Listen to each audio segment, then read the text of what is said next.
सानम सिद्धं शुद्धं परमीयञ्जलिन्दवर्णैः चन्द्रमकरलङ्कं गुणरेण भूषणोदयं जीवस्य परुवणं पुच्छम्। पंच परमेश्वरी भगवान की, तपस्वी सम्राट आचार्य सरस्वती सागर जी महाराज की, आचार्य भगवान सुनील सागर जी गुरुदेव की।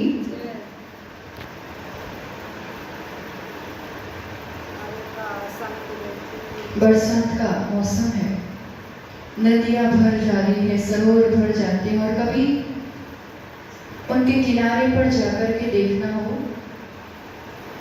तो जो मेंढक पानी के अंदर रहते थे वो अगर थोड़ी देर पानी शांत हो जाता है तो मेंढक बाहर आ जाते हैं।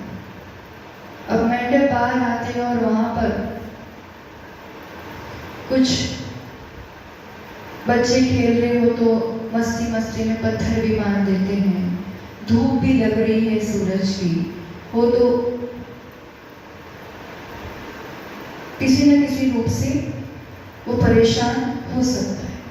अब उससे बचने का उसके पास सीधा सा उपाय है कि वो पानी में डूब जाए, पानी में डुबकी लगा ले तो इन सब झंझटों से बच जाएगा। बस ऐसा ही जो मेंढक रूपी उपयोग है ना, वो आत्मा में ही लीन रहे तो कहीं कुछ कष्ट होने वाली बात ही नहीं। पर जब वो पंचेंद्रिय विषयों में बाहर निकलता है, उसका उपयोग बाहर की ओर होता है, तो फिर कर्मों की मार पड़ती है, किसी न किसी रूप से उसे दुखी होना पड़ता है। जीव के दुख का कारण वो अपनी मर्यादा का उल्लंघन करता है, अपनी ही अनुभूति करे, अपने ही पास रहे, अपने ही घर में रहे तो कहीं कोई दिक्कत वाली बात ही नहीं। 6 द्रव्य है इस संसार में, जीव, पुद्गल, धर्म, अधर्म, आकाश, काल। उसमें से धर्म, अधर्म, आकाश और काल ये तो शुद्ध द्रव्य ही है और अपने में शुद्ध ही रहते हैं, स्वभाव में ही रहते हैं, वो अपनी मर्यादा का उल्लंघन कभी नहीं करते। अब रही बात जीव की और पुद्गल की, तो ये 2 द्रव्य ऐसे हैं जो स्वभाव से विभाव की ओर भी जाते हैं, मर्यादा का उल्लंघन करते हैं। और उसमें पुद्गल की बात कहें तो वो विभाव चला भी जाए तो उससे खुद को कुछ फर्क नहीं पड़ता है, उसको कोई सुख दुख का एहसास नहीं होता है। वो नरक रूपी शरीर बन जाए, मिट्टी बन जाए, कीचड़ बन जाए, जल बन जाए, देव का शरीर बन जाए, किसी भी रूप वो परिणत होता रहे, उसमें उसका कोई नुकसान या लाभ या उसको कुछ फर्क नहीं पड़ता है। फर्क पड़ता है सिर्फ जीव को, और वो भी जब वो उसकी मर्यादा का उल्लंघन, उसकी मर्यादा क्या है? जानना और देखना, बस इतना ही उसका कार्य है, अपने में रहना। और उस चीज में दृष्टि बाहर जाती है, उस मर्यादा को तोड़ता है और बाहर निकलता है तो फिर उसे दुखी होना पड़ता है। अनंत काल से इसी रूप से संसार में चले आ रहे हैं, और कभी कदाचित ऐसा संयोग मिलने पर और खुद का एहसास होने पर, खुद की शक्ति, खुद का स्वभाव, खुद की संपदा का एहसास होने पर जीव का पुरुषार्थ जगता है। और अब ये एक बार पुरुषार्थ जगने के बाद सबसे बड़ा पुरुषार्थ क्या कर रहा है? अभी जो मुनिराज की बात चल रही है, जिस अवस्था की बात चल रही है, क्या कर रहे हैं? कौन सी कुश्ती लड़ रहे हैं वो, या कौन सा भाग रहे हैं, या कौन सी कमाई कर रहे हैं? क्या मेहनत, पुरुषार्थ तो कर रहे हैं कि नहीं कर रहे हैं? कर रहे हैं। किस बात का पुरुषार्थ कर रहे हैं? अपने में रहने का। कुछ भी निमित्त मिल जाने पर भी अब मर्यादा का उल्लंघन नहीं हो, ये सबसे बड़ा पुरुषार्थ है। अपने में चुपचाप बैठे रहना, क्योंकि मस्ती करना ही आता है, उपयोग को बाहर ले जाने की ही आदत रही है, और ऐसे में उपयोग को अपने में ही रहना, अपने में स्थिर रहना और फिर चढ़ाई करना। यह पुरुषार्थ तो हो रहा है, ऊपर ऊपर चढ़ना भी हो रहा है। देखने को मुनिराज शांत स्थिर ज्ञाता दृष्टा पने में बैठे हुए हैं, बाहर से कुछ करते हुए दिखाई नहीं दे रहे, पर फिर भी ऐसा जबरदस्त पुरुषार्थ चल रहा है। अपनी मर्यादा को मेंटेन तो करना, पर उसके साथ विशुद्धि को बढ़ाते भी जाना, बढ़ाते भी जाना। और वो सिर्फ अपनी विशुद्धि को बढ़ा रहे, वो चुपचाप अपने निज आत्म घर में, उस आत्म सरोवर में बैठे हुए हैं। और फिर उसके साथ वो अपने में मस्त है और फिर उनको अब तक परेशान करने वाले जो कर्म है उनका कार्य अपने आप हो रहा है, उसके लिए कुछ उनको अलग से करना नहीं पड़ रहा है। 3 करण, परिणामों के 3 विभिन्न चढ़ाव पड़ाव अपन ने देखे। 9वें गुणस्थान तक की बात अपनी हो ही चुकी थी, तो उसको 1 मिनट में रिवाइज करते हुए फिर आज अपन आगे के गुणस्थानों की ओर बढ़ेंगे। सातिशय अप्रमद गुणस्थान वाला मुनिराज जो श्रेणी चढ़ने के सम्मुख है, उस समय जो उनके परिणाम है, जो उनकी अवस्था है, उसे अपन ने अधःकरण नाम दिया था। गुणस्थान उसका कौन सा होता है? अधःकरण में 60वां गुणस्थान। यहाँ अभी अपन जो बात कर रहे हैं वो ये 3 करण अलग अलग जगह अलग अलग समय पर जब जब उपशामना करनी है या कर्मों का मोहनीय का क्षय करना है तब तब होता है। इसलिए यहाँ हमने अलग से गुणस्थान ऐसा नहीं लिखा है, क्योंकि इन जनरल जब कभी भी ये 3 करण होंगे तब इस रूप की अवस्था रहती है। अभी जो बात कर रहे हैं वो 7वें गुणस्थान की अपेक्षा। तो परिणाम कैसे होते हैं अधःकरण में? अधःकरण यानी ऊपर के समय वाले जीवों के परिणाम नीचे के समय वाले जीवों से मिल सकते हैं। अब विशुद्धि बढ़ती जा रही, तो अब वो अपूर्व करण में पहुंचेगा तो वहां क्या अब दशा होगी परिणामों की?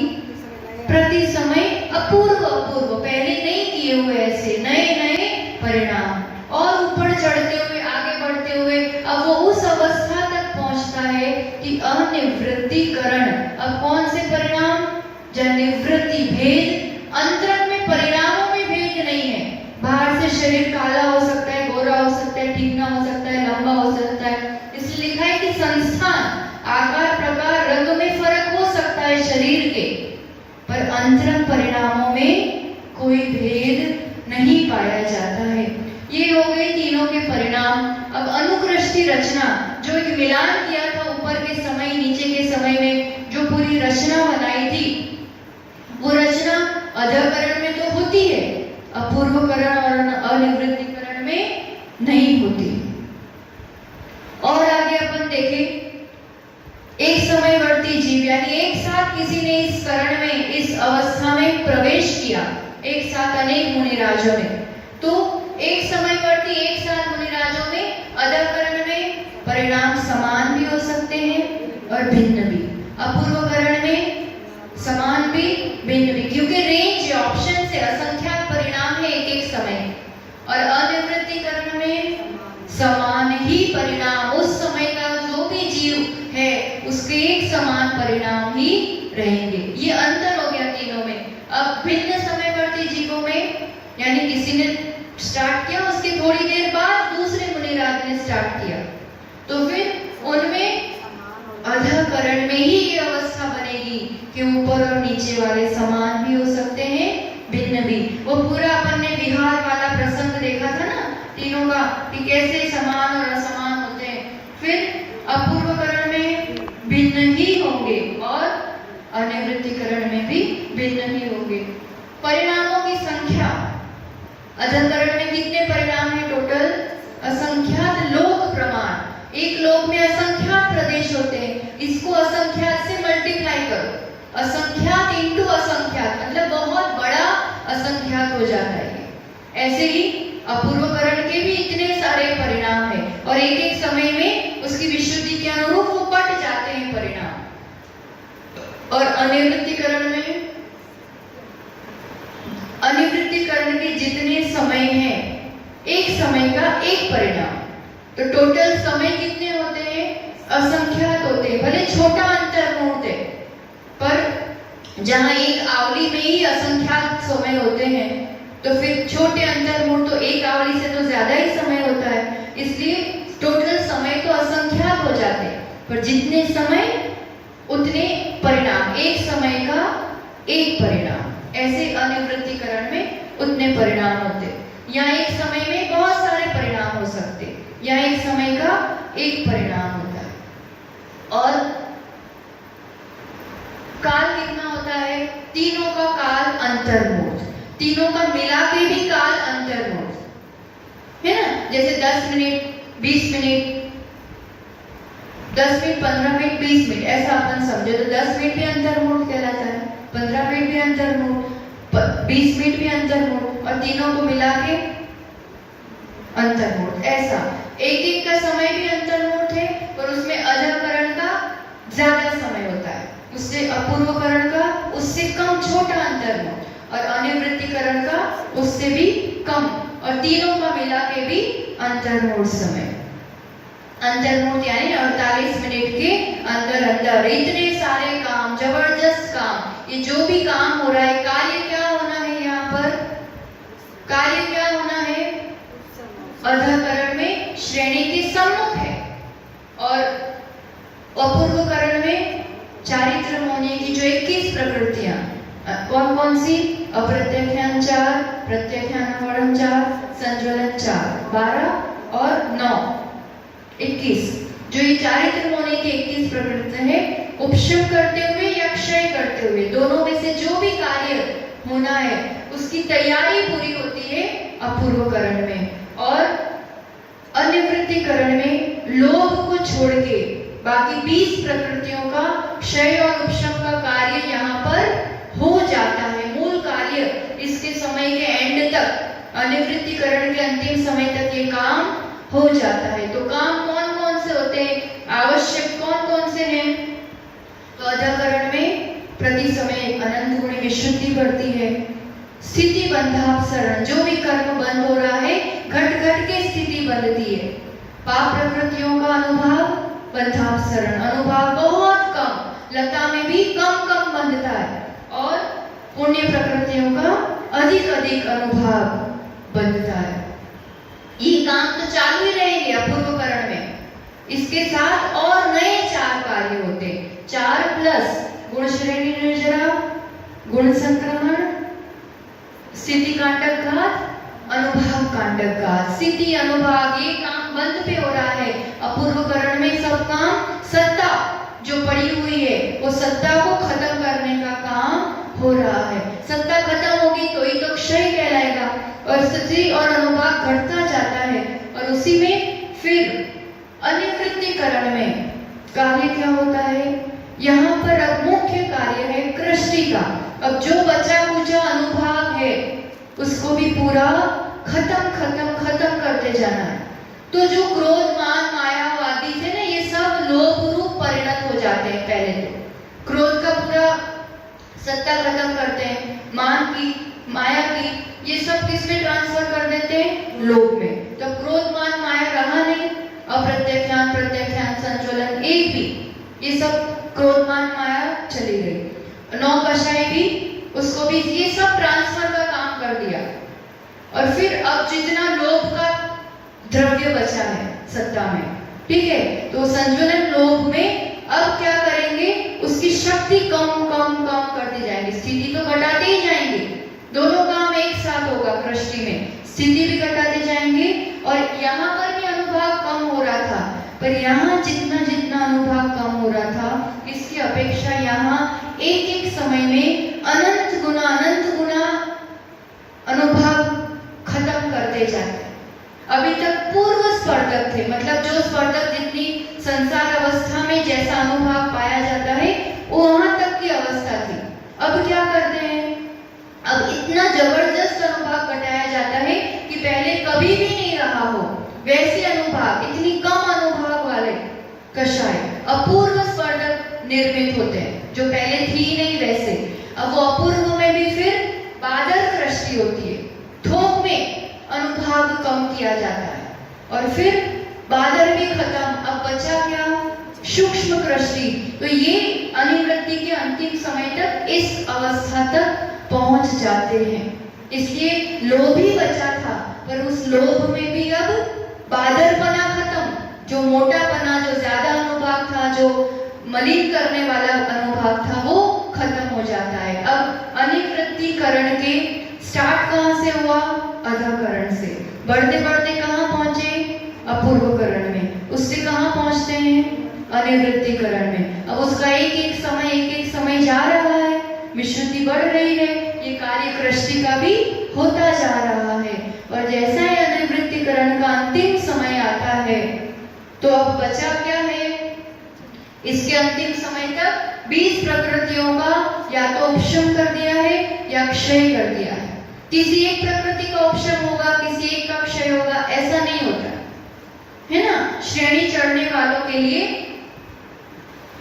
गुणस्थान तो वही है, 7वां, फिर 8वां, फिर 9वां, पर उपशम का काम होगा तो उपशम का ही होगा, और क्षय का होगा तो 20 प्रकृति के साथ क्षय का ही कार्य होगा।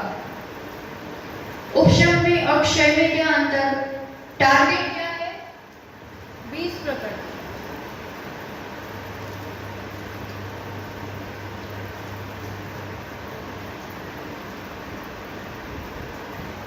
क्यों कही यहाँ पर? हाँ, 20 क्षय या उपशम करेगा। 20 क्यों? क्योंकि अभी लोभ बाकी है, अभी वो लोभ के कारण 10वां गुणस्थान बनता है। तो लोभ, संज्वलन लोभ, और वो भी सूक्ष्म लोभ, उसके अलावा बाकी की चारित्र मुनियों की 20 प्रकृति। तो यहाँ तो पुरुषार्थ विशुद्धि सब वही चल रहा है, पर जीव की अपनी सत्ता, अपना संसार उसका कितना बाकी है, स्थिति कैसी है, उसकी विशुद्धि कैसी है, उसके आधार पर चढ़ते समय जो तैयारी चल रही है अपूर्वकरण में, अब उस तैयारी में या तो सत्ता पूरी खत्म करता जाएगा, है ना। स्थिति आदि इतनी कम कर देगा, पूरी सत्ता, अगर क्रोध मान आए सब लोग में ट्रांसफर हो चुका है, बिल्कुल भी सत्ता बची ही नहीं, तो क्षय करता जा रहा है। क्षय करना यानी सत्ता फिनिश, उसके आत्म प्रदेशों में अब वो कर्म है ही नहीं, और आगे अब एक बार खत्म किया तो किया, फिर आगे होने का कोई संभावना ही नहीं है, तो ये क्षय का काम हो गया। पर अगर उपशम का कार्य किया, उपशम मतलब उदय का अभाव करना थोड़ी देर के लिए, मानो वो कर्म है तो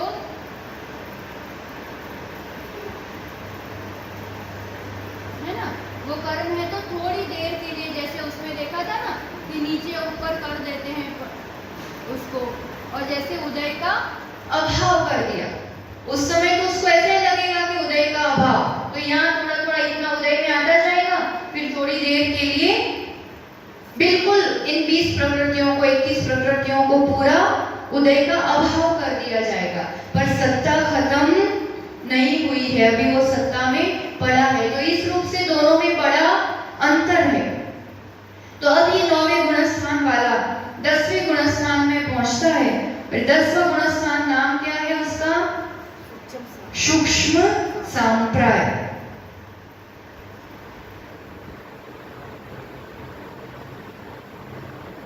ये कौन सा गुणस्थान है? 9वां, ठीक है ना। अब वो 9वें से सीधा कहाँ जाएगा? शुरू किया था 7वें से, फिर 8वें में ऊपर की चढ़ाई चल रही है अभी, और अब पहुंचेगा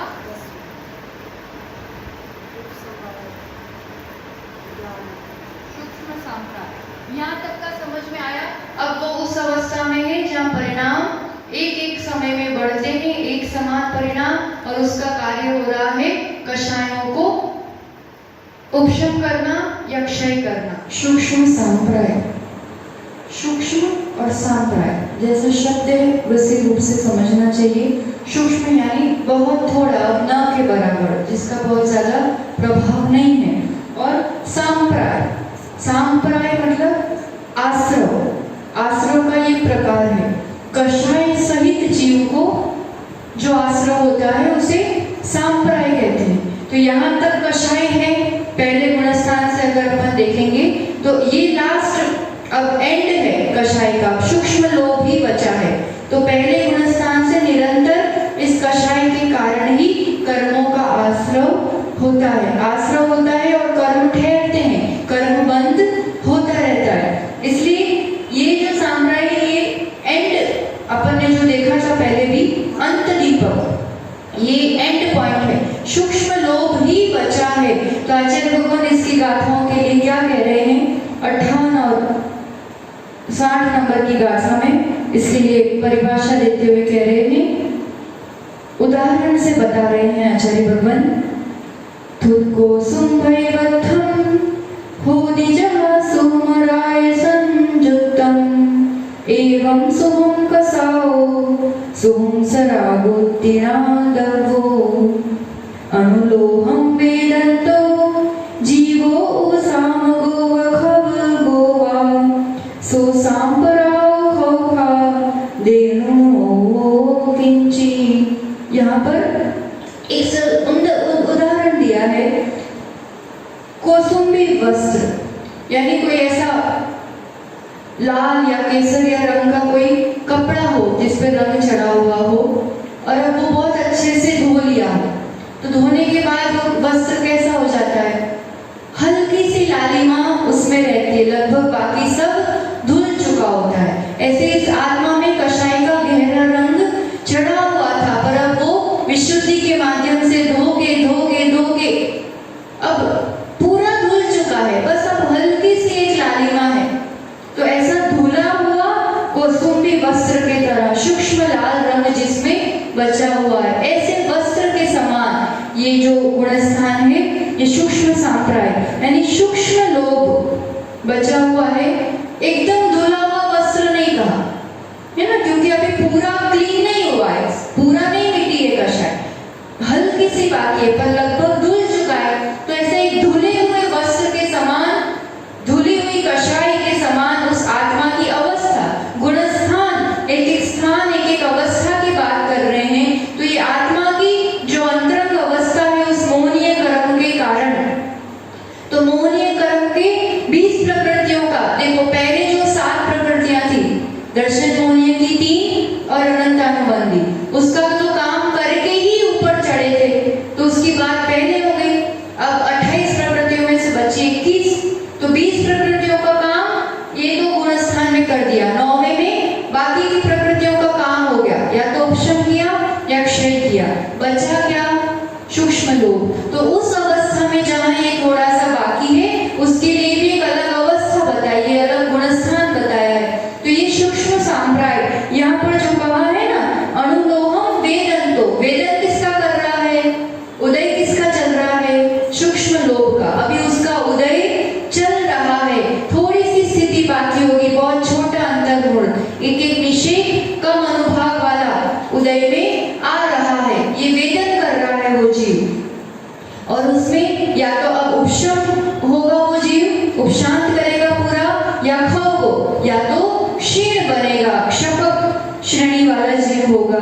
तो इसमें यहाँ पर कह रहे हैं कि किंचित थोड़ा सा बाकी रह गया है आपको, किसके लिए, जह खादे ऋणो, जह खादे यानी यथाख्यात चारित्र, संयमी जीव है ये, मुनिराज है। जब 6ठे-7वें गुणस्थान में थे तब उनका सामायिक चारित्र था, स्थापना चारित्र था, 8वें-9वें में भी यही चारित्र कहा जाता है। संयम के प्रकार होते हैं, कभी मार्गणाओं को पढ़ा हो तो संयम मार्गणा में ये सब प्रकार आते हैं। जैसे 4थे गुणस्थान तक असंयम रहता है, टोटल असंयम, 5वें में देश संयम, ये संयम का प्रकार है ना। फिर 6ठे, 7वें, 8वें, 9वें इन गुणस्थानों में समतानुपरिणाम, हर पल समता, सामायिक चारित्र होता है। तो अब ये 9वें तक होता है सामायिक चारित्र, क्षेत्रोत्स्थापना। अब जो सूक्ष्म लोक के साथ जो चारित्र है, जो संयम है, उसको सूक्ष्म सांप्राय चारित्र कहा जाता है। ये भी एक भेद है। तो ये कैसा भेद है, कौन सा चारित्र है, तो कह रहे हैं यथाख्यात चारित्र। यथाख्यात मतलब जैसा है वैसा, अत्यंत निर्मल, जैसा आत्मा का गुण है, स्वभाव है, ऐसा पूरा चारित्र, निर्मल चारित्र। उसमें न्यून, न्यून कम है, किंचित थोड़ा सा ही बाकी है, अब बहुत बस पहुंचने की एकदम कगार में है वो, पर पूरा भी यथाख्यात भी नहीं है, तो अभी वो सामायिक वाला भी नहीं है। ये एक बीच की अवस्था है जो सामायिक से तो उत्कृष्ट है, क्योंकि सामायिक आदि चारित्र में तो अभी सभी का शायद पूरा मोहनीय मौजूद था, अब यहाँ पूरा मोह लगभग तो खत्म कर दिया ना, तो उसके समान भी नहीं कह सकते। और यथाख्यात अभी पूरा चारित्र भी प्रकट नहीं हुआ है, तो ये बीच वाली अवस्था है सूक्ष्म सांप्राय, जिसमें कह रहे हैं कि सूक्ष्म लोभ का वेदन कर रहा है वो जीव, तो यथाख्यात तक नहीं पहुंचा है। ऐसी वाली जो अवस्था है वो सूक्ष्म सांप्राय वाली अवस्था, 10वां गुणस्थान। अब यहाँ से दो ऑप्शन है उस जीव को, चढ़ना तो है अभी ऊपर, पर ऊपर कहाँ पहुंचेगा? तो ऊपर 11 में जा सकता है या फिर 12 में जाएगा। तो 11 में कौन जाएगा और 12 में कौन जाएगा? तो दोनों में से एक में ही जा सकते हैं। और क्रम से जैसे 11 में जाएगा फिर 12 में जाएगा, ऐसा नहीं हो सकता। ये टर्निंग पॉइंट है, ये या तो इस पार या उस पार वाली बात है। तो अगर वो कर्मों का उपशमन करते हुए, इस मोहनीय कर्म का उपशम करते, दबा के थोड़ी देर के लिए उदय का अभाव वाली जो अवस्था है, अभी 10वें में उसका उदय नहीं है, बाकी की 20 प्रकृतियों का खाली सूक्ष्म लोक का वेदन है, 20 को दबा दिया है, उदय का अभाव कर दिया है। ऐसी अवस्था में विशुद्धि बढ़ते हुए जो अवस्था है, तो वो जीव कहाँ पहुंचेगा? 11वें में। नियम से उपशम श्रेणी उपशमन करते हुए चढ़ने वाला जीव 10वें से 11वें में पहुंचेगा। अभी तक कॉमन थे ये गुणस्थान, चाहे शपथ श्रेणी वाला हो चाहे उपशम श्रेणी वाला हो, 8, 9, 10 कॉमन है। पर अब काम हो गया ना, तो काम करने के बाद अब ये सूक्ष्म सांप्राय भी लास्ट मोमेंट बाकी है। अब इसका एक एक समय बीत रहा है, तो वो भी अब उपशांत हो जाएगी। अब जो थोड़ी बची थी उसका भी उदय का अभाव कर दिया, मतलब पूरी 21 कर्म प्रकृति मोहनीय की, टोटल 21 प्रकृतियों के उपशम से जो गुणस्थान पाया जाता है, जो अवस्था पाई जाती है, वो है उपशांत मोह कषाय। और अगर अनिवृत्तिकरण में 20 प्रकृतियों का तो क्षय कर दिया और सूक्ष्म लोक का वेदन कर रहा है, उसका भी एक एक समय में उदय आके अब सत्ता उसकी खत्म हो गई, तो इसके अंतिम समय से सूक्ष्म सांप्राय का अंतिम समय होगा, तो वहां से सीधा कहाँ जाएगा? 12वें में सीधा। ये बीच वाला उपशांत मोह, क्योंकि वो उपशम करके मोह को होता है अवस्था, और यहाँ क्षय कर दिया, खत्म ही हो गया, तो मोह के क्षय से जो अवस्था बनती है वो क्षीण मोह वाली अवस्था। ये दो अलग, उपशम से बनेगा 11वां गुणस्थान और क्षय से बनेगा 12वां गुणस्थान। ये 3 अवस्थाएं हैं। अब जो उपशांत मोह है, तो उसका भी उदाहरण देकर के यहाँ आचार्य भगवान समझा रहे, कह रहे हैं कि कैसे होती है वो अवस्था। तो अत्यंत निर्मल, क्योंकि उदय कहीं नहीं, उदय है ही नहीं है, तो जैसे कर्म है ही नहीं, कर्म है ही नहीं, तो अत्यंत निर्मल अवस्था। कैसी निर्मल अवस्था? तो कह रहे हैं कदक फल जुद जलंका सरे सर्वाणयं मणिं मलयं सैलो संत मोहो उपसंत कसायो बोधि। बहुत अच्छा उदाहरण है। जैसे कदक फल यानी फिटकरी जो अपन कहते हैं, आचार्य लोग उसको कदक फल कह रहे हैं, तो फिटकरी घुमा दी हो किसी पानी में, मलिन पानी में, तो वो कैसा हो जाता है? कचरा एकदम नीचे बैठ जाता है, तो ऊपर का पानी तो कैसा एकदम स्वच्छ निर्मल होता है। उस तरह की अवस्था कि सत्ता में वो कर्म है पर दबे हुए हैं, अभी उसका प्रभाव, वो मलिनता नहीं है। और दूसरा भी उदाहरण उसके साथ दिया है शरद नियम। शरद ऋतु में आपने कभी देखा हो कोई सरोवर या तालाब, तो शरद ऋतु का तालाब बहुत निर्मल होता है, ऊपर से जो पानी होता है ना एकदम कांच जैसा निर्मल। अब कीचड़ भी है, कचरा भी है, पर वो नीचे बैठ जाता है। तो ऐसे 2 उदाहरण से इस अवस्था को समझाया है कि मोह का जो कचरा है, जो मलिनता है, वो सब जैसे फिटकरी घुमाए हुए पानी या शरद ऋतु के सरोवर के समान अत्यंत निर्मल अवस्था को प्राप्त है। पर इसमें सबसे बड़ी दिक्कत या सबसे बड़ा सिद्धांत ये है कि इस गुणस्थान में या प्रत्येक गुणस्थान का काल अंतर्मूर्त है। यहाँ से ऊपर चढ़े तो सूक्ष्म सांप्राय भी छोटा अंतर्मूर्त काल था, अब यहाँ से ऊपर पहुंचे उपशांत मोह में, तो उसका काल भी कितना है?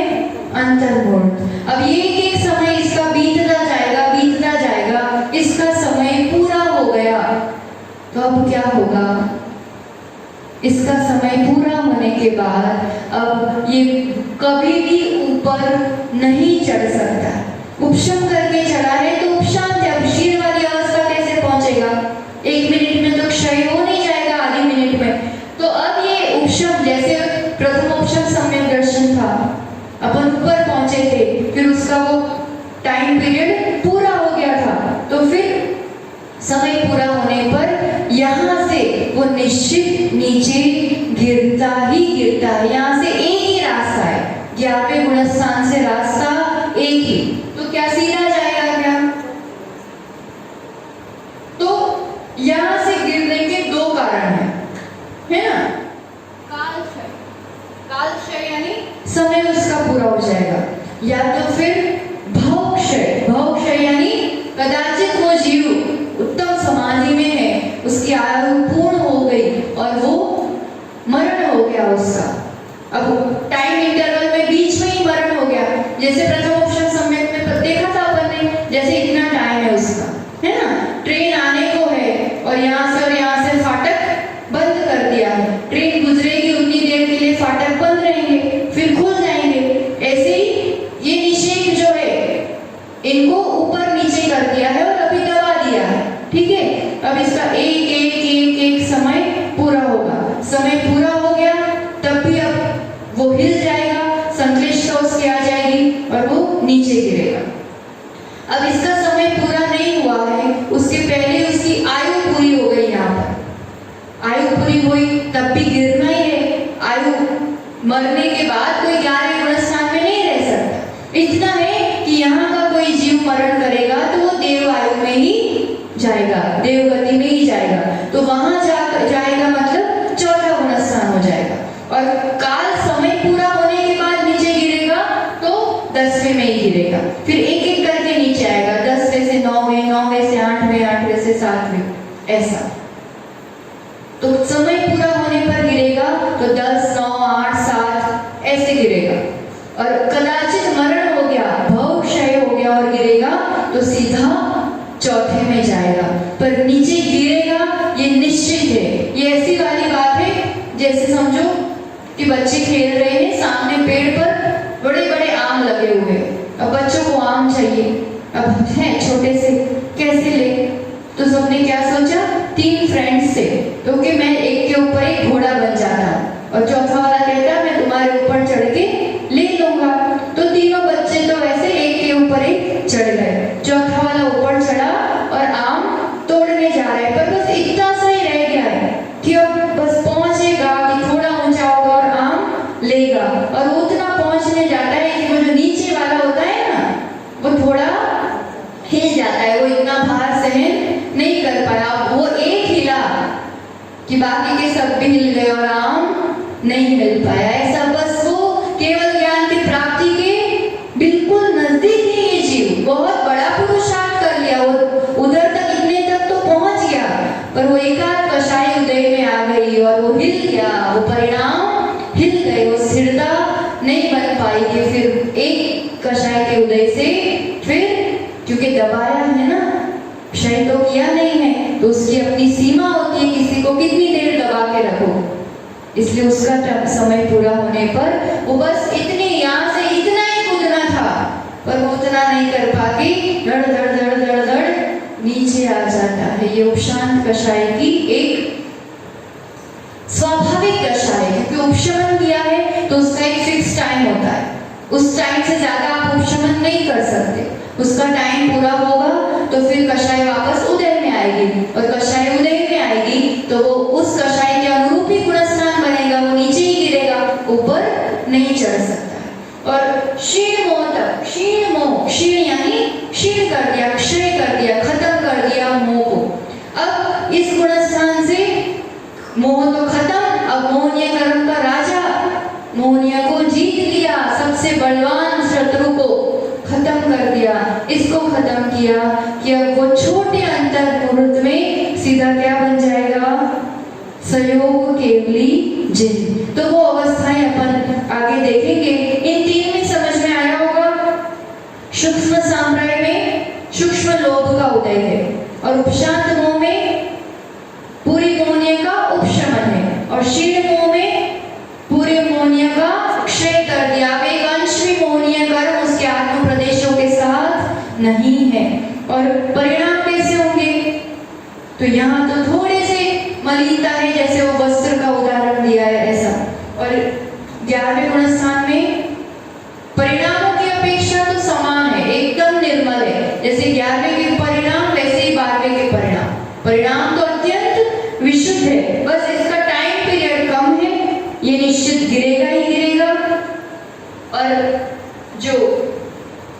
12वें वाला है वो थोड़े ही समय में अब केवल ज्ञान को प्राप्त करेगा। ये आसमान जमीन का फर्क, परिणाम थोड़ी देर के लिए सेम है, पर एक गिरेगा और एक सीधा केवल ज्ञान को प्राप्त करेगा। तो इस 12वें गुणस्थान में अत्यंत निर्मल, जैसे स्फटिक, आचार्य भगवत क्या उदाहरण दे रहे हैं, जैसे स्फटिक के बर्तन में जल रखा हो, है ना, स्फटिक के पात्र में जल रखा हो तो किस कैसा दिखता है, आर पार एकदम क्रिस्टल क्लियर, ट्रांसपेरेंट, जैसे कुछ है ही नहीं, एकदम वैसा दिखता है ना।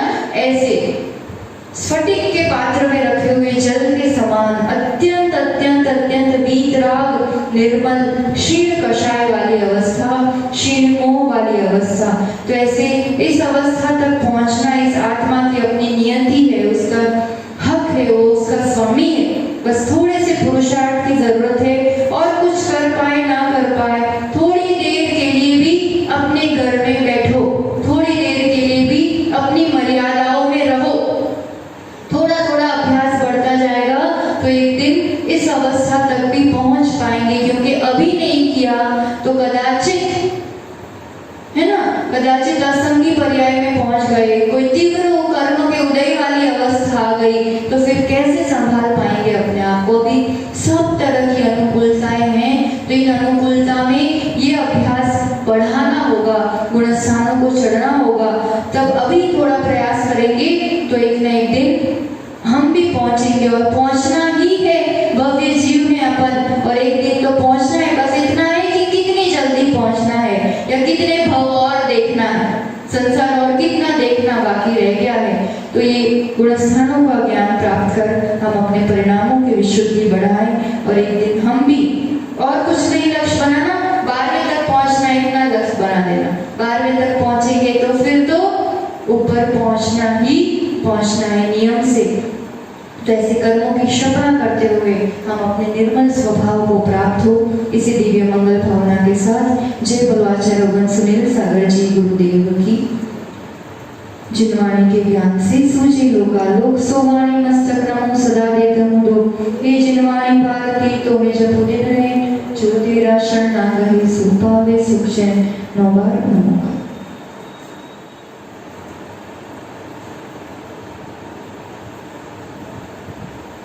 द्वादशांग में जिनवाणी माता की जय। आचार्य भगवान सुनील सागर जी गुरुदेव की।